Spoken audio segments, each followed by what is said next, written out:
great leaders are usually also good followers. Leadership, followership, and the importance of focusing on service. These are the topics today as we talk with Colonel Don Taylor. Welcome to Walking the Walk, the program for people who want to become better leaders and leaders who want to become better people.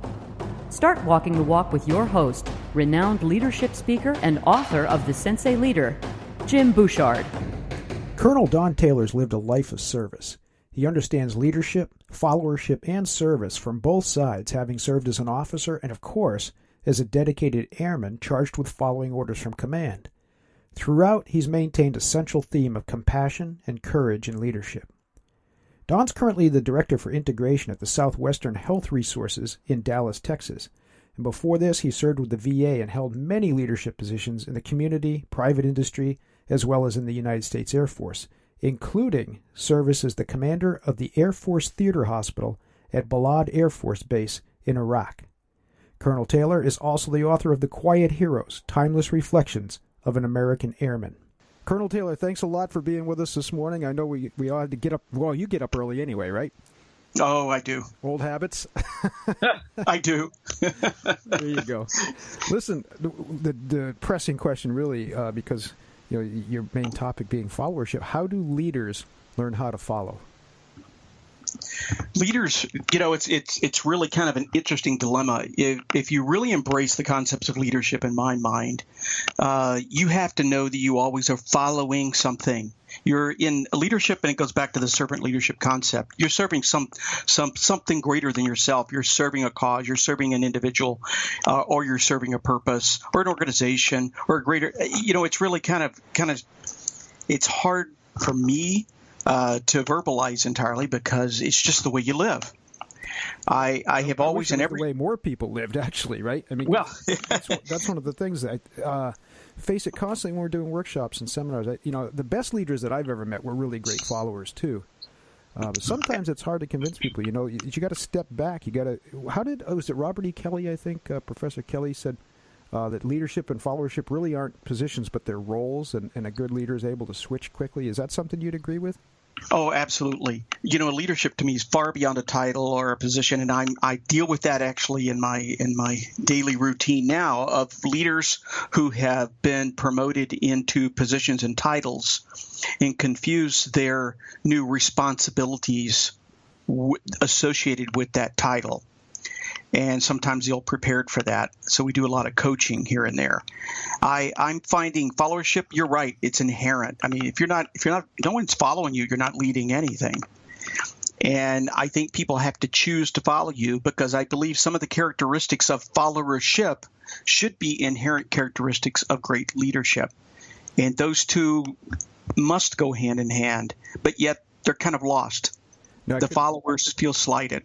No, I couldn't agree with you more. I mean, our primary definition of leader, in fact, is someone who has the ability to attract willing followers. Emphasis on the word willing, and I think too often people do conflate that with the certificate, the title, the diploma, the position of authority. And there are plenty of people in positions of authority who can't attract willing followers, and there are plenty of leaders on the front lines. And that's what so fascinates me about the military model. We talked with Lynn Breon, former Marine, recently.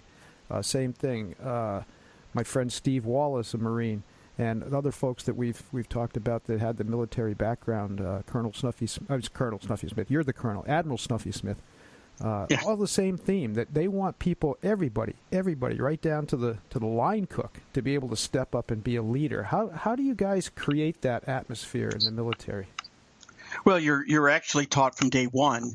You start leadership development, at least in my case and in my experiences, you were taught leadership before you ever entered, really. That's through other training, that's through basic training, whatever. Before it's driven into you that you have responsibilities for those around you as well. And you absolutely have an inherent obligation to honor the greater good, a core mission, and it's to serve something greater than yourself. So you always are conditioned to be a servant, serving the greater cause of security of the nation and integrity, and your buddies. frankly, you don't want to let down your peers. But we're taught in the leader, as you grow in position and as you develop and as you're promoted in the system, you're taught to give back. You're evaluated on your ability to give back and mentor the next generation behind you with a plan to exit at the right time. And sometimes that's at the peak of a career. However, it's making room for those coming up to replace you. You're always preparing someone to replace to fill your shoes. Sure, as a peak of a career, also sometimes in the midst of disaster, right?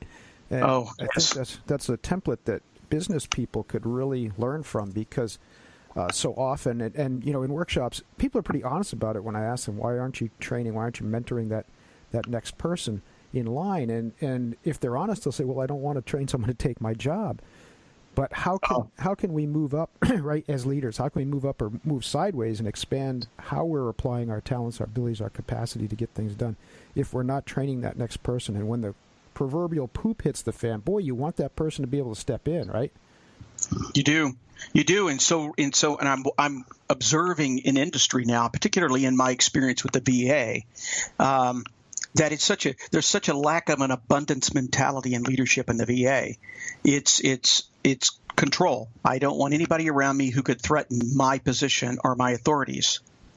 There's the rub, isn't it? There's the rub. Everybody, I can't tell you how many times I have that argument. People confuse power and control. Power is your ability to get things done. Control is imposing your will, which is necessary sometimes, right?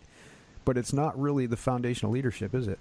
No, it's a matter of fact, when you have to exert control, you failed, in my mind. That's when you begin to do more damage than good, when you exert control. If you can influence and drive and motivate people, then your job becomes easier and easier, and your success becomes greater and greater. But it's all about attributing it to the greater good and to a larger group of people and individuals receiving credit than you just receiving credit or feeling the title and the power and the seat. When everybody else around you can solve the problems that come to your desk, that's when life's good. That's when life is really good. Right, but of course we can't ignore that idea of urgency. And I know you're being modest, and I know some of your story. You feel free to share it, and we thank you so much for your service. I know we've had this talk. One of my greatest regrets is that I didn't serve in the military.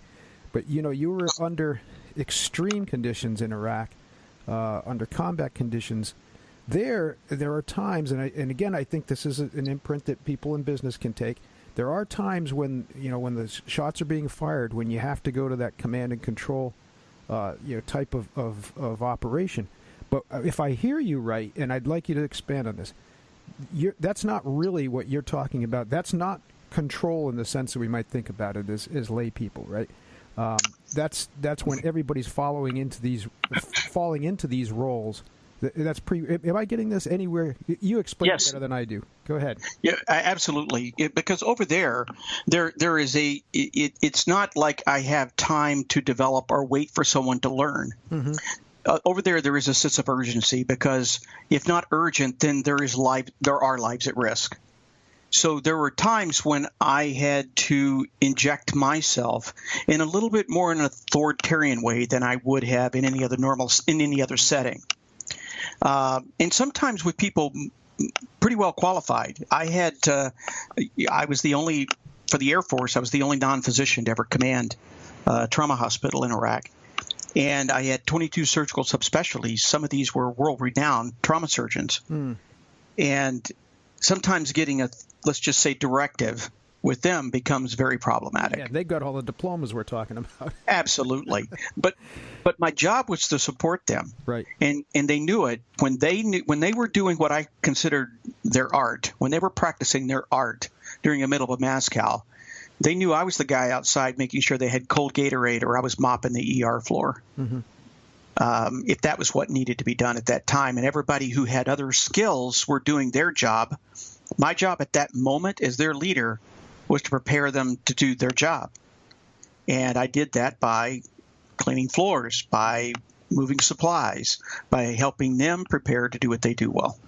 Well, there's where we can say then that if I'm hearing all this correctly, that it emphasizes the importance of, from day one, as you said just a few minutes ago, to part of leadership is training to be accepting of this role of followership and to pick up the mop when we need to, right? And it's interesting that you brought up that story because when I used to train martial arts instructors, one of the things I would say, I would ask them every year we did a leadership training, and I said, what do you think the highest title is in the martial arts? And a lot of people would say either master or sensei or something. They said, no, janitor. They said, what do you mean? I said, that's what sensei means. They said, no, sensei means teacher. I said, no, sensei means janitor, right? And we learn how to, adapt into any of these roles that are necessary at the time. You can stick your thumbs in your belt and push out your chest and be the big martial arts guy. But then, when a 6-year-old kid is throwing up in the corner, right? Absolutely. The roles change rapidly, don't they? They do, and the good news is kind of in a bizarre reversal of roles. At that moment in time, those folks that are saving lives and that have just moments to react and do the right thing, they know you're serving them. In a very bizarre reversal, I'm serving them.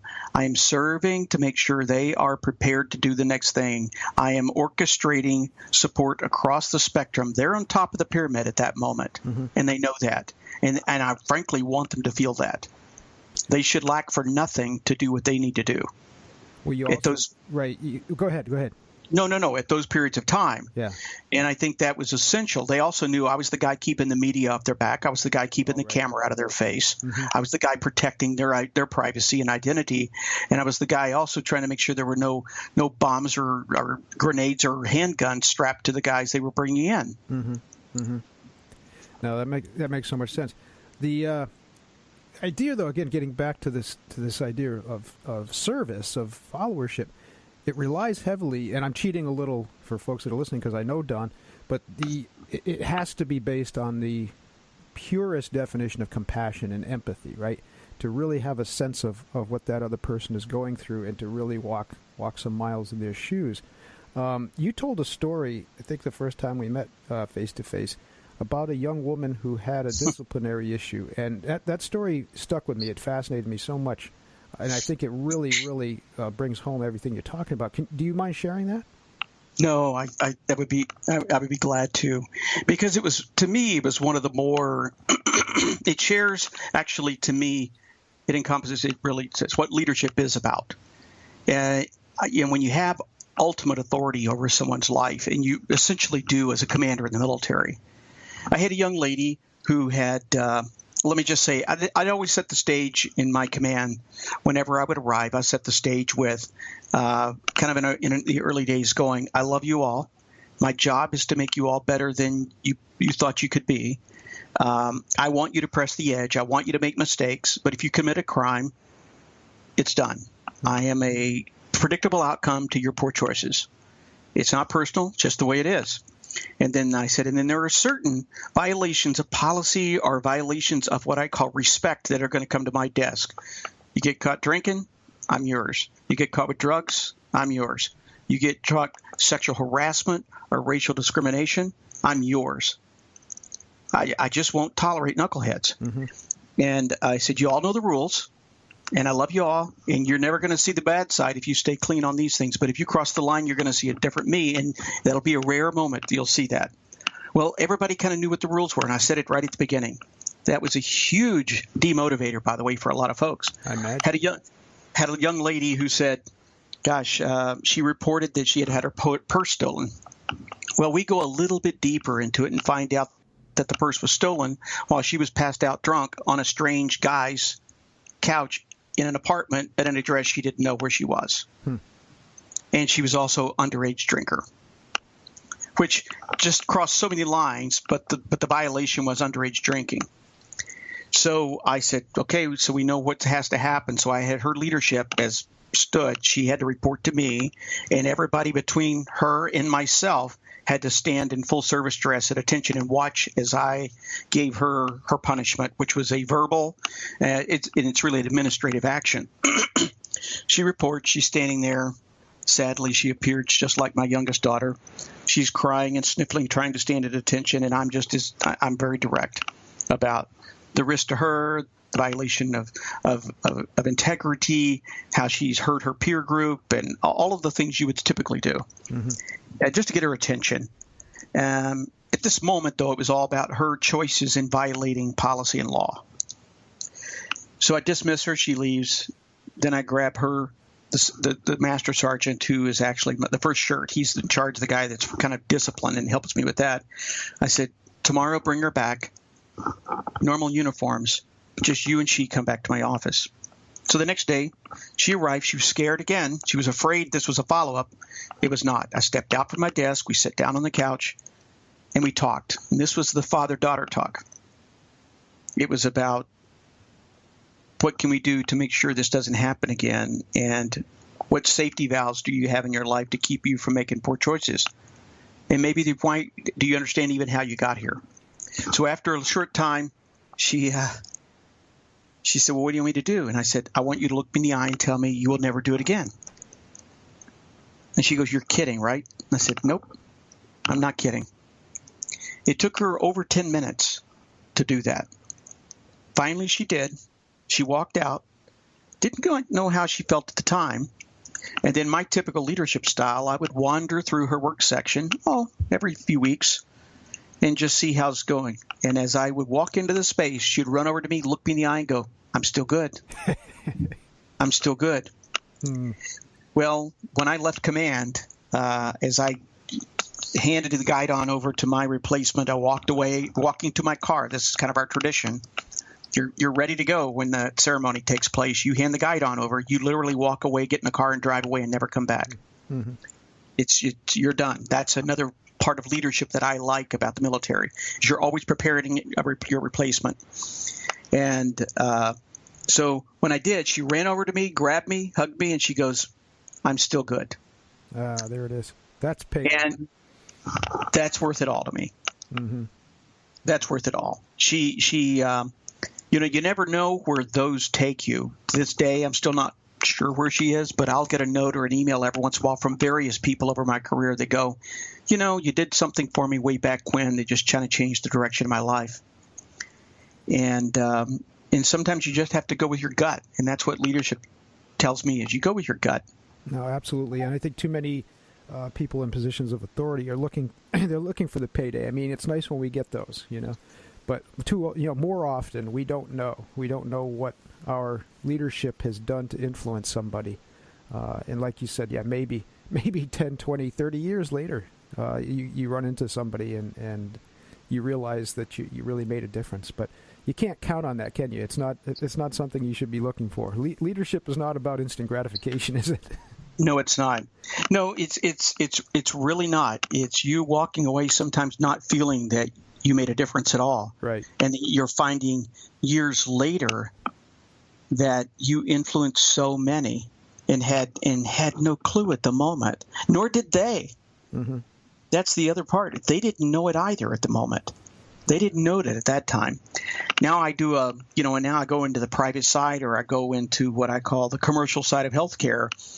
And that kind of leadership is hard to find. Oh, especially when the pressure is on the immediate results, right? That quarterly profit. Absolutely. They, unfortunately, I think, excuse me, I think leadership's motivated by the wrong things now. They're certainly being evaluated on the wrong things. And I know the bottom line's important, but the bottom line, given humanity, I think should also be a factor. Oh, absolutely. And that bottom line is important, but not every quarter. And I think we're seeing that now with some of the research that's out there. Simon Sinek and John P. Cotter, these guys are showing that organizations that are focused on that short-term profitability, right, in whatever shape that takes, because sometimes in a nonprofit world it looks a little different, but those results on a quarterly basis, even sometimes on an annual basis, really don't serve the organization well in the long run, especially if you're sacrificing the human side, right, to achieve that.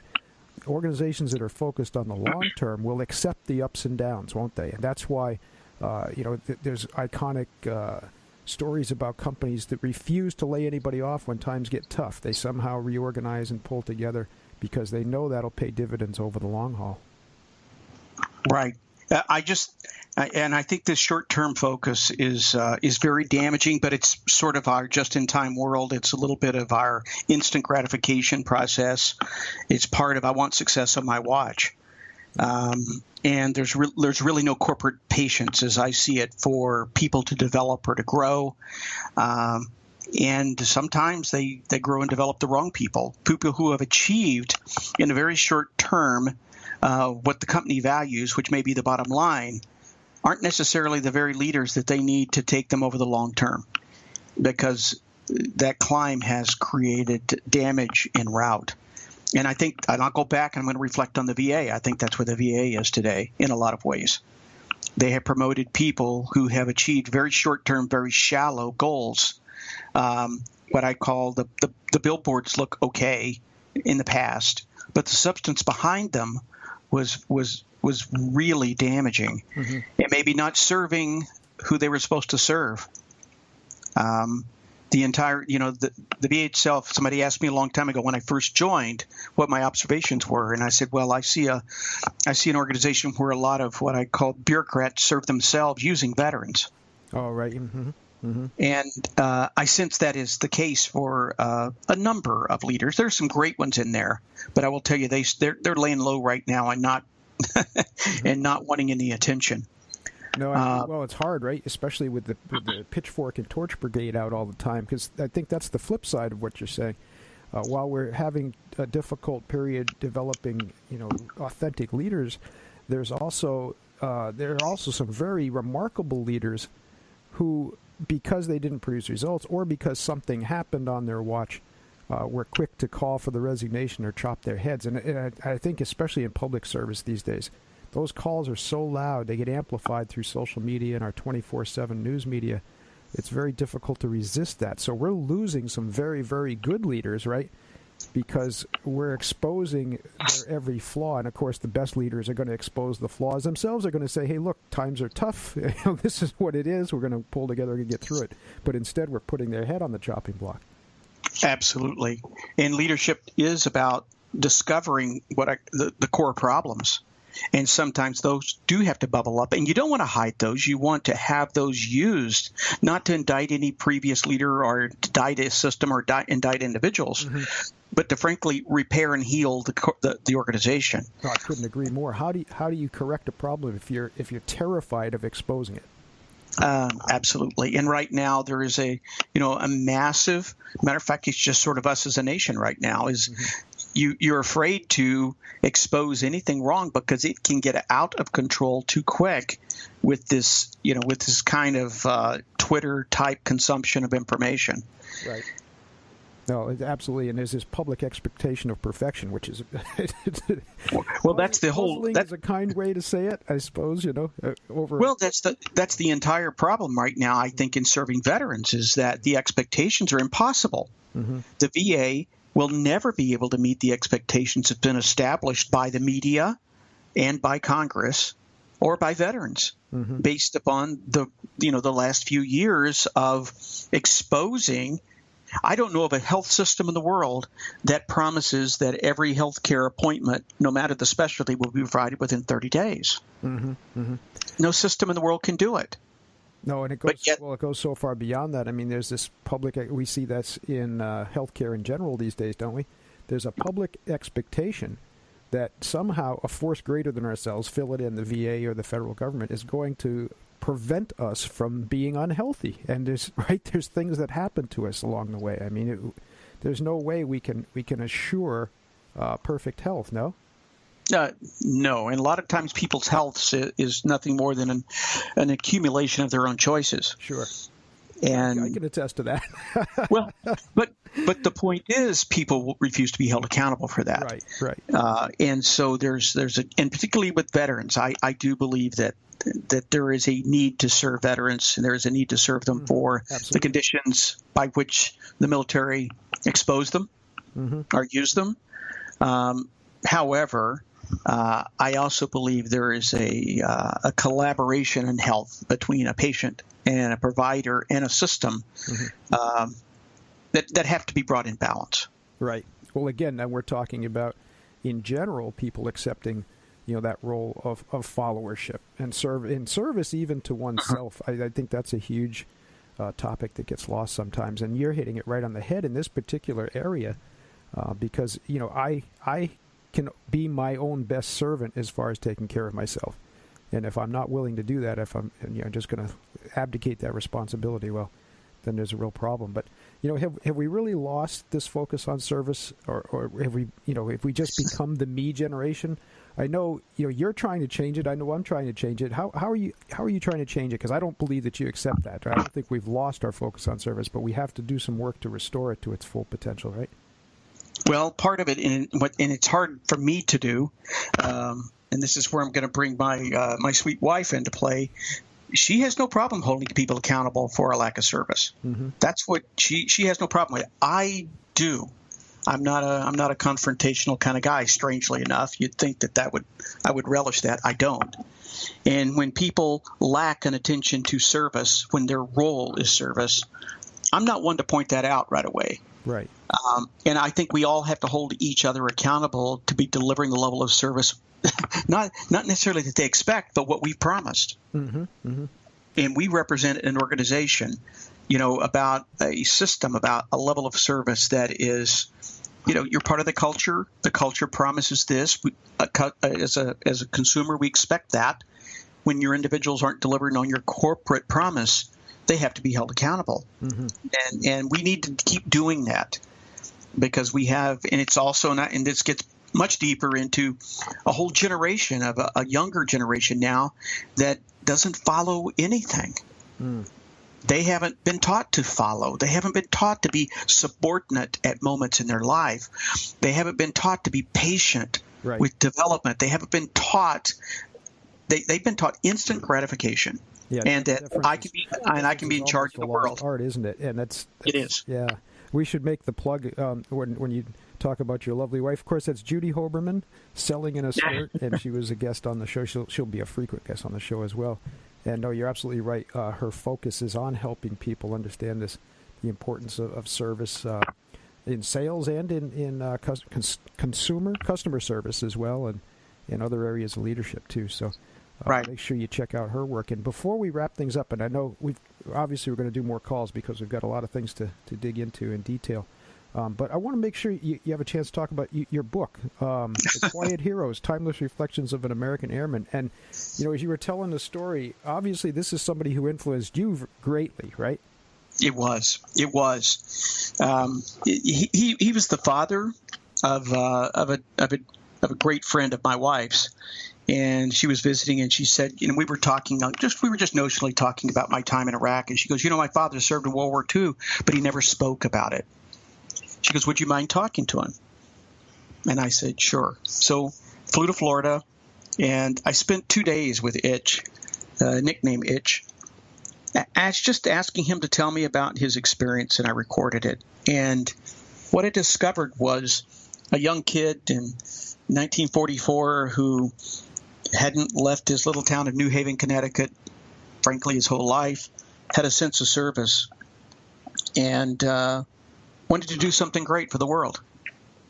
And at 19, he stepped up and volunteered to be in the Army Air Corps, which at a time was not easy to do when, life expectancy was less than 50%, frankly, for some of the bomber crews. And to complicate it further, he didn't know it at the time, but being a Jewish crewman, you never were a POW. You never survived. Oh, yeah. They didn't quite understand that. We didn't know at the time about the Holocaust. Mm-hmm. And so, but he knew the risks, and he volunteered anyway. And he just told this gracious little story, just filled with innocence but adventure, about how he moved through training, met his crew. They flew out of England in a B-17. They shot down a Mission 17, belly landed in a minefield in Belgium, and how he went through his experiences. And the book is really his words entirely, because there's no way to capture his own words. It's the way he talked about how he felt, and his friends, and the loss of some of his friends, and the fear he had, and the fact that he'd wear wear his lucky underwear for days and days on end, and how you never ate anything but fake eggs for breakfast because everything else caused gas at altitude. and little things that I was going, seriously, I hadn't thought about them. Or the close calls, or the fact, he gets to meet Eisenhower, or he met, some famous figures. Yeah. And I went, incredible. So I had to put it in a little book, and it's The Quiet Heroes, and it's at www.thequietheroesbook.com. You can purchase it there. I'll autograph them and send them to you right away. But it's about it's a story. Now, the downside of it is that wrote the book, worked on it for way too many months as I was in the VA at the time. And the day I got the first printed copy of the book, he passed away. And luckily, though, his daughter was able to read him in the entire book. Yeah. But it's a great story. He was waiting for you to finish it. I think so. No, that's a beautiful story. These lessons are all around us, and get the book. I can't tell you how many times, Don, when I'm doing workshops, I ask the question. I say, how many leadership books have you read in the last few months? And people, most of them will say none. Of course, they're all around us, and we have access to them so easily. It's a shame that people don't take more advantage of that. So definitely. How do you get that again? What's the website? www.thequietheroesbook.com. There you go, and we'll make sure that goes up on the links as well. Hey, we could talk all day, but we need to wrap things up for this program. You'll come back, of course. Thank you. Maybe we'll do a live one down in Texas. I'd love to do that. The house is always open. That'd be fun. You already have a broadcast studio set up there. We just plug it. We do.